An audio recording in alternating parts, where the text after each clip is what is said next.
आत्मा हो और तुम्हारे अंतर्गत किसी भी प्रकार का विकार है ही नहीं। जैसे सूर्य के अंतर्गत रात्रि नहीं होती है, वैसे ही तुम्हारे स्वरूप के अंतर्गत ये समस्त नाम रूपात्मक प्रपंच बिना हुए ही प्रतीत हो रहा है। वास्तव में इनकी सत्ता ही नहीं है, इनकी कल्पना का भी अत्यंत अभाव होता है।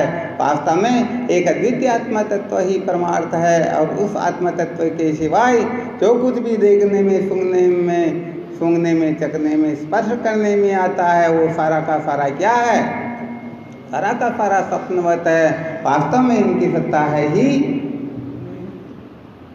तो देखो, ये महावाक्य का निर्णित अर्थ हुआ।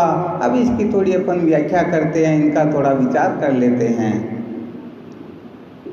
होता क्या है, ये जो अभी हमने श्रवण किया, अभी सत्यनारायण जी महाराज बता ही रहे थे कि ये 27वीं सत्संग है और हम संत महापुरुषों से श्रवण करते ही आ रहे हैं कि हम स्वयं सच्चिदानंद अद्वितीय ब्रह्म हैं। परंतु देखा जाए तो वही डाक के 3 पात हैं।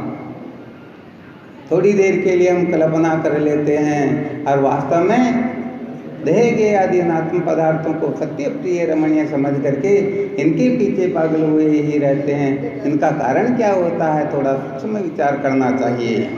पंचदशीकार विद्यारण्य स्वामी जी महाराज नाटकदीप प्रकरण में लिखते हैं, अध्यारोपवादाभ्याम निष्प्रपंचम प्रपंच्यते, अर्थात अध्यारोपवाद की युक्ति के द्वारा इस आत्मतत्व का निर्णय किया जाता है, इस आत्मतत्व का साक्षात्कार किया जाता है। हम ठीक तरह से समझते नहीं हैं, इसलिए वास्तव में सच्चिदानंद अद्वितीय ब्रह्म होते हुए भी हम जीव भाव में ग्रसित रहते हैं और जन्म से लेकर के मृत्यु तक हम रोते हुए जन्मते हैं और रोते हुए ही मर जाते हैं। तो अब इसका मूल कारण क्या है? तो देखो, वेदांत का निर्णित अर्थ है, वेदांत का थोड़ा जो तात्पर्य होता है, इसका जो रहस्य होता है, उसको थोड़ा ठीक तरह से समझ लेना चाहिए। भले ही कितना ही श्रवण क्यों न करो, मनन क्यों न करो, निधिध्यासन क्यों न करो, परंतु जब तक तत्पद त्वम पद के शोधन का विचार नहीं करेंगे, तत्पद त्वम पद का शोधन नहीं करेंगे, तब तक श्रवण मनन निधिध्यासन करते हुए भी हमें तत्व का साक्षात्कार होगा ही नहीं। वैसे देखा जाए तो उत्तम जिज्ञासु होता है वह श्रवण मात्र से कृतार्थ हो जाता है। जो मध्यम जिज्ञासु होता है वह श्रवण के पश्चात मनन करके कृतार्थ हो जाता है और कनिष्ठ जिज्ञासु श्रवण मनन निधिध्यासन करके कृतार्थ हो जाता है। परंतु बहुत सारे लोग श्रवण करते हुए, मनन करते हुए, निधिध्यासन करते हुए भी तत्व साक्षात्कार को उपलब्ध नहीं होते। इसका क्या कारण है? वरना ये बिल्कुल सत्य बात है। वार्तिक के अंतर्गत वार्तिक जो होता है ये वेदांत की अवधि होती है, वार्तिका वेदांत अवधि। तो उस वार्तिक के अंतर्गत भगवान सुरेश्वराचार्य जी महाराज लिखते हैं, तत्व श्रवण मात्रेण शुद्ध बुद्धि निराकुल है। अरे तत्व के श्रवण करने मात्र से ये जीव कृतार्थ हो जाता है। परंतु वास्तव में होता क्या है, उस श्रवण की जो जो योग्यताएं होनी चाहिए वह जब तक जागृत नहीं होती हैं तब तक श्रवण सार्थक होता ही। हाँ, वरना बिल्कुल सत्य बात है। शंकर भाष्य का यदि कोई श्रवण कर ले तो उसी समय कृतार्थ हो जाता है।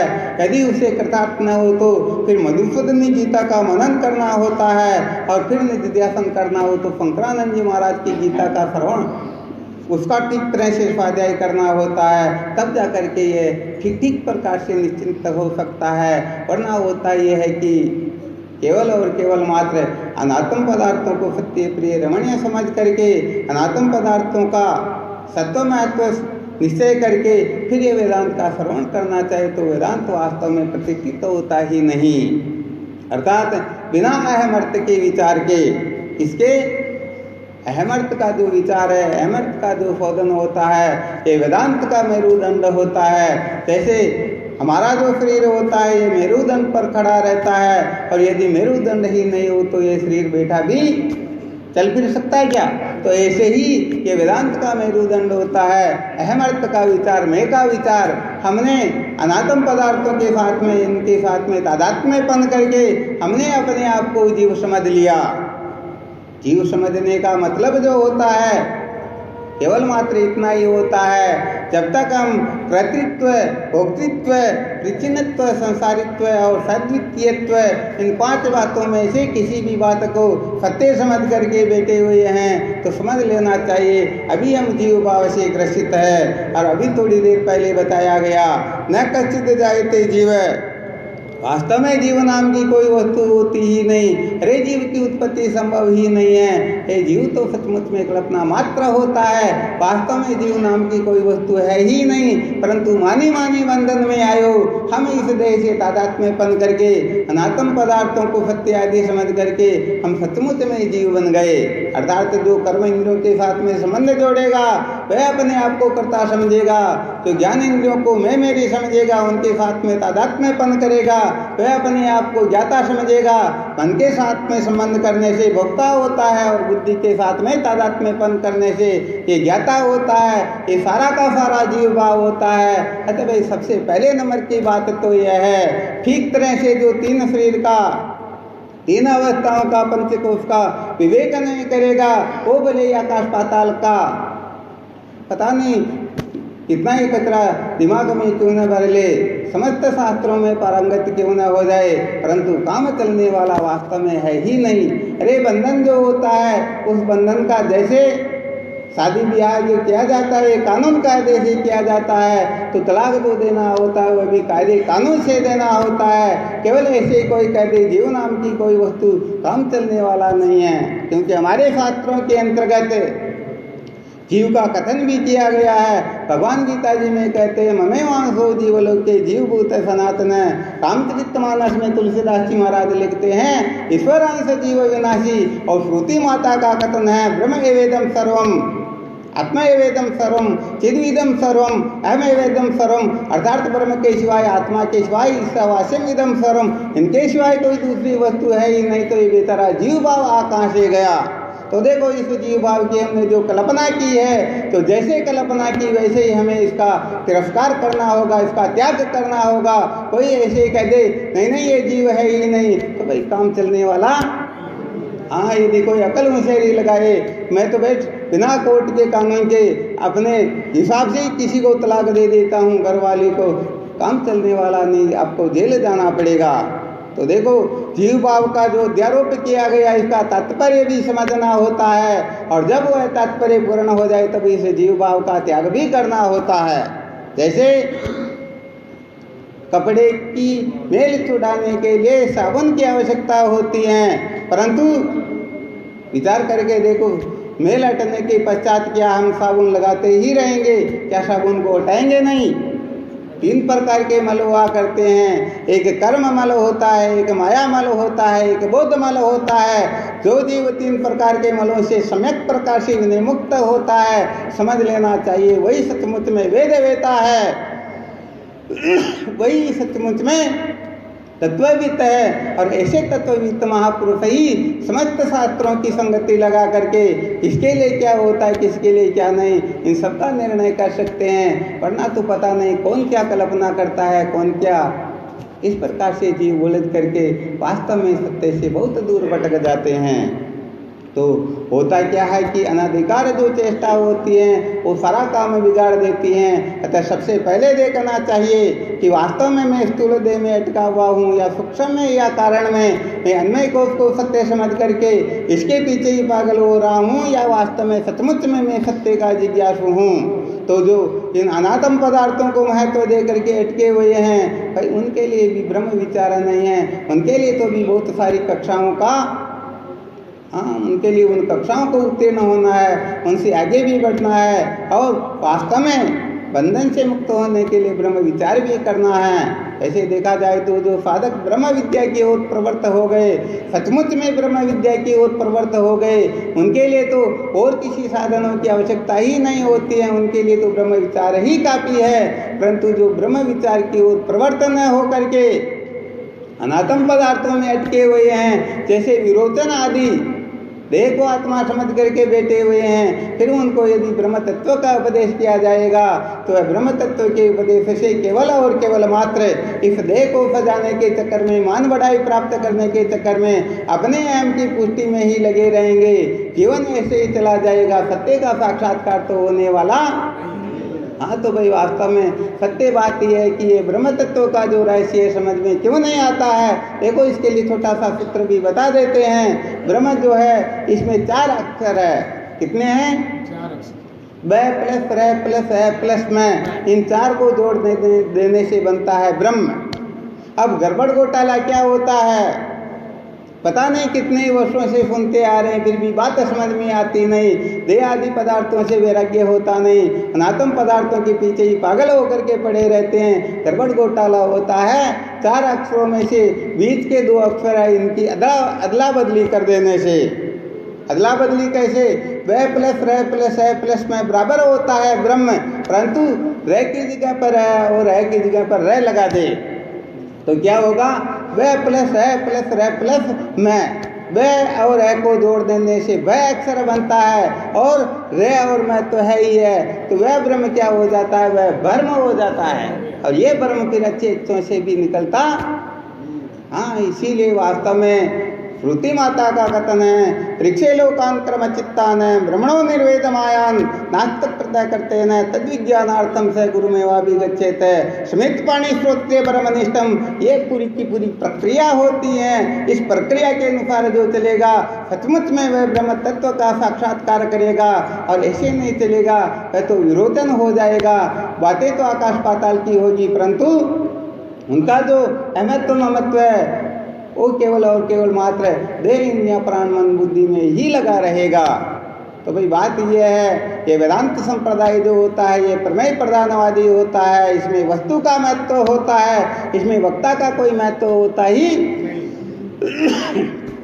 देखो कर्म जो होता है, एक तो कर्म का विवेक हो और एक वस्तु का विवेक अर्थात ज्ञान का विवेक हो। कर्म के अंतर्गत जो कर्ता होता है वह स्वतंत्र होता है, और जो स्वतंत्र होता है वह कर्तुम अकर्तुम अन्यथा कर्तुम, करूँ न करूँ या उल्टा करूँ, वह स्वतंत्र होता है। परंतु ज्ञान के अंतर्गत ज्ञाता जो होता है वह स्वतंत्र नहीं होता है। जैसे ये हारमोनियम है, इसको आप बजाओ न बजाओ या एक तरफ रख दो, इसमें आप स्वतंत्र हो। परंतु बताओ क्या इस हारमोनियम को आप आती समझ सकते हो? अच्छी तरह से विचार करना, समझ सकते हैं क्या? नहीं समझ सकते हैं। इसका मतलब क्या हुआ? ज्ञान जो होता है वह वस्तु के अधीन होता है। किसके अधीन? कर्मकर्ता के अधीन होता है, ज्ञान वस्तु के अधीन। अतः वस्तु जो है जैसी है उसको वैसी ही जानना ज्ञान होता है। तो ब्रह्म ज्ञान क्या है? ब्रह्म को जानने वत जानने का नाम ब्रह्म ज्ञान है। बाकी सब कल्पना होती हैं। कोई अकल होशियारी लगाए, मैं रीढ़ की हड्डी सीधी करके, मैं पद्मासन सिद्धासन लगा करके, मैं समाधि लगा करके, या मैं आकाश पाताल करके ब्रह्म तत्व का साक्षात्कार कर लूँगा, कल्प कल्पांतर तक भी कर नहीं सकता है। क्योंकि ब्रह्म का ज्ञान ब्रह्म के ही आश्रित होता है। ज्ञान वस्तु के अधीन हुआ करता है। वस्तु जैसी होती उसको वैसा ही जानना ज्ञान होता है। इसमें वो दूसरी अकल मुझे काम नहीं देती है कि आप उस वस्तु को काम लो न लो या उठा कर फेंक दो, उसमें आप स्वतंत्र हो सकते हो। परंतु इसमें तो बिल्कुल भी। तो ऐसी ब्रह्म विद्या को प्राप्त करने के लिए और कोई उपाय होता ही नहीं है। इसके लिए तो चतुष्ट साधन संपन्न होकर के केवल और केवल मात्र श्रोत्रिय ब्रह्मनिष्ठ गुरुदेव के सानिध्य में जाना होता है। और जो ऐसा न करके अकल में शरीर लगा करके बैठ जाते हैं तो वास्तव में सच्ची बात है वह उनके जीवन को बर्बाद करके रोते हुए जन्मे और रोते हुए ही मर जाएंगे। ये श्रुति माता का निर्णित अर्थ है। इसको सिद्धांत ही समझ लेना चाहिए। और कोई उपाय न तो कभी हुआ होगा, नहीं हो सकता ही। तो वास्तव में बात यह है, ये जीव भाव जो है हमारे शास्त्रों में जो कथन किया गया है केवल और केवल मात्र अध्यात्म बुद्धि की निवृत्ति के लिए जीव भाव का कथन किया गया है, वरना वास्तव में जीव नाम की कोई वस्तु तो होती ही। अरे हम अपने आप को देह समझते हैं, 3.5 हाथ का समझते हैं, 40, 50, 60, 70 किलो वजन वाला, पता नहीं कितने वर्षों वाला समझते हैं। किसी का बाप, किसी का बेटा, किसी का भाई, किसी का पति, किसी का शत्रु, किसी का मित्र, हम अपने आप को समझते हैं। तो हमारे संत शास्त्रों में श्रुति माता ने कृपा करके कथन किया, अरे तुम देह नहीं हो, तुम तो जीव हो। परंतु भोले जीवों ने क्या किया, इन्होंने अपने आप को सचमुच में जीव समझ लिया। कहा कि नहीं, शास्त्रों का कथन है कि शास्त्र कह रहे तुम जीव हो। अरे भाई, शास्त्रों का प्रयोजन और है। माने का बेटे गली में मत जाना, वहाँ भूत रहता है। अब बालक जाकर के माँ से कहे, माँ तूने जिस भूत का वर्णन किया वह भूत मेरे को मिल गया, चॉकलेट दी और कहा रोज आया कर। तो बताओ उस मूर्ख बालक ने माँ के तात्पर्य को समझा क्या?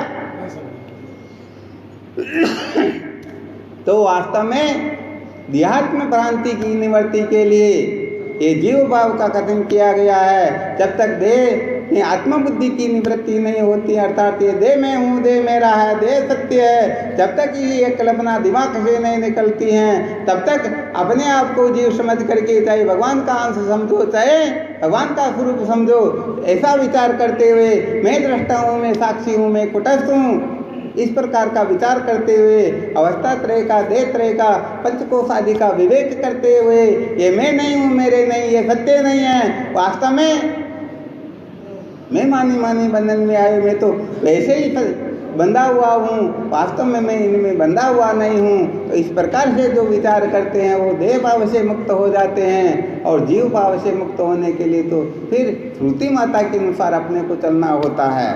देह भाव से मुक्त होने के लिए भले ही गुरु की आवश्यकता न हो, भले ही शास्त्र की आवश्यकता न हो, आप स्वयं अपनी बुद्धि से विवेक करके, विचार करके इस बात को समझ सकते हो। जैसे गधे को देखने वाला गधा नहीं होता है, वैसे देह का साक्षी देह को देखने वाला देह नहीं होता है। जैसे मकान में रहने वाला मकान का मालिक मकान से अलग होता है, वैसे इस देह में रहने वाला मैं देह से अलग हूँ, वास्तव में मैं देह नहीं हूँ। ऐसा आप बिना गुरु के, बिना शास्त्रों के, बिना संतों की संग के समझ सकते हो। ये कोई बड़ी बात नहीं है। इसीलिए तो कहते हैं बहुत बड़े जीव जो होते हैं केवल मात्र दृष्टा साक्षी का विवेक करके, विचार करके हमको इतना ज्ञान हो गया तो हमने वेदांत समझ लिया। अरे भाई, अभी तक तो वेदांत की शुरुआत भी नहीं है। वेदांत की शुरुआत यहाँ पर कहाँ है? ये तो तुमने सांख्य के रहस्य को समझा, सांख्य के सिद्धांत को समझा, अभी तक तो तुम्हारी शुरुआत भी नहीं हुई है। इसलिए भोले जीवों को क्या कहें, छोटी छोटी बातों में अटक जाते हैं। तो वास्तव में जब तक हम इनसे ऊपर नहीं उठेंगे, जब तक आत्मा का ब्रह्मत्व यथार्थ रूप से श्रुति युक्ति अनुभूति से निर्णय नहीं कर लेते हैं, तब तक तो समझो हम अंधेरे में ही। तो आत्मा तत्व का ठीक ठीक यथार्थ बोध प्राप्त करने के पश्चात ठीक ठीक प्रकार से जो जीव भाव की निवृत्ति है, यही जीवन का सार होता है। तो क्या बताया गया? तो खुद परमात्मा आप है, तुझमें न कोई विकारा। वास्तव में देखा जाए तो परमात्मा के सिवाय जब दूसरी कोई वस्तु ही नहीं है, अरे कोई दूसरी वस्तु हो तो वह शत्रु या मित्र हो सकते हैं, किसी न किसी प्रकार का विकार हो सकता है, परंतु परमात्मा के सिवाय ब्रह्म एवेदम सर्वम, उसके सिवाय कोई दूसरी वस्तु है ही नहीं। जैसे स्वप्न के अंतर्गत जो कुछ भी होता है वो तो सब तुम्हारा ही स्वरूप है, तुम्हारे से बिन कुछ भी नहीं है। जगने के पश्चात ऐसा अनुभव हो जाता है। तो ऐसा अनुभव जिस जीव को हो, भाग्यशाली जीव को हो जाता है, समझो वो तो सदा सदा के लिए कृतार्थ है, उनका जीवन धन्य हो गया, उनका करना जानना पाना छोड़ना सब सार्थक हो गया। और जो इस रहस्य को नहीं समझते हैं वो किसी न किसी के चक्कर में पड़े रहते हैं, और किसी न किसी के चक्कर में पड़ करके अपने दुर्लभ मानव जीवन को व्यर्थ बर्बाद कर देते हैं। तो केवल और केवल मात्र असुत्ते रामर्ते कालम नेद वेदांत चिंतिया, जागने से लेकर के सोने तक, जन्म से लेकर के मृत्यु तक केवल और केवल मात्र अहम अर्थ का शोधन करना चाहिए। ये अहम अर्थ का शोधन ही जीवन का सार होता है। ये अहम अर्थ का शोधन ही तत्वनिष्ठा होती है। अहम अर्थ का शोधन पूर्ण होते ही वास्तव में ये सारा का सारा नकली है अहम, और जिन जिन के साथ में तादात्म्यपन है, ये पता नहीं है कर्ता कर्म क्रिया, ज्ञाता ज्ञान ज्ञेय, दृष्टा दर्शन दृश्य, ये साक्षी साक्षी सारी की सारी कल्पनाएं जल करके भस्म हो जाती हैं, और मैं द्वितीय ब्रह्म हूँ ऐसा निश्चय हो जाता है। और ऐसा निश्चय हो जाने के पश्चात तो अरे फिर तो द्वैत नाम की कोई वस्तु है ही नहीं। ये सारा का सारा राग द्वेष, सारा का सारा झगड़ा झमेला, सारी की सारी कल्पनाएं जल्पनाएं शांत हो जाती हैं। यदि ये शांत हो गई तो समझना चाहिए ठीक ठीक तत्व का साक्षात्कार हुआ, और यदि शांत नहीं हो रही तो अभी तक तो हाँ बिल्कुल सत्य बात है। बड़ा विलक्षण सूत्र बता देते, शायद आप तो चक्कर खा जाओगे। भले ही कितनी सत्संग करो, सब कुछ करो, परंतु सच्ची बात तो है एक वेश्या का कल्याण हो सकता है, परंतु ऐसे बंधुओं का कभी कल्याण नहीं होता है। इसलिए हमें कहीं अटकना नहीं है। वास्तव में श्रुति का जो सिद्धांत है आत्मा और ब्रह्म के एकत्व का निश्चय, उसी से पहले कहीं पर भी अटक गए, कहीं पर रुक गए, किसी भी कल्पना को अपने जीवन का सार समझ लिया, उसी को परम सत्य समझ लिया, तो सचमुच में कभी भी कल्याण होने वाला। हाँ, जो अभी संसारी है, पामर है, वो तो शायद संतों का संग करके जीवन को धन्य बना सकते हैं, परंतु जो अटक जाता है उनको फिर साक्षात भगवान नारायण आकर उपदेश करे, फिर भी उनके उपदेश काम में आने वाला, क्योंकि वो अटक जाते कि बस मैं जो जानता हूँ यही यथार्थ है, यही परमार्थ है। इसलिए श्रुति से, युक्ति से, अनुभूति से निर्णय करना होता है। शास्त्र, आचार्य, स्वानुभव, इन तीन की संगति से जो बोध होता है वही यथार्थ बोध होता है। मन की कल्पना का नाम ज्ञान नहीं होता है। ये बुद्धि की कल्पना, ये तो बेचारी अनूही प्रतीत हो रही है, जो मल विक्षेप दोष से परिपूर्ण भरी हुई है, जो अनात्म पदार्थों के पीछे पागल हो रही है। वह बुद्धि थोड़ी देर के लिए कल्पना कर ले मैं ब्रह्म हूँ, तो वास्तव में इस कल्पना से तो वह कल्पना कटने वाली। हाँ, सत्य बात है। भले ही सूखी रोटी क्यों ना हो, 7 दिन की क्यों ना हो, भूख बुझेगी तो उसी से बुझेगी। चित्र के ऊपर गुलाब जामुन पता नहीं अच्छे अच्छे पकवान क्यों न बने हुए हो, उसे काम चलने वाला। तो वास्तव में साधन संपन्न होकर के फिर हमें ब्रह्म तत्व का साक्षात्कार करना है। सर्वेति सर्वेति, चलते रहो। कब तक? जब तक अद्वैतम परमार्थ है ये बोध न हो जाए तब तक। बोलो सच्चिदानंद गुरुदेव की।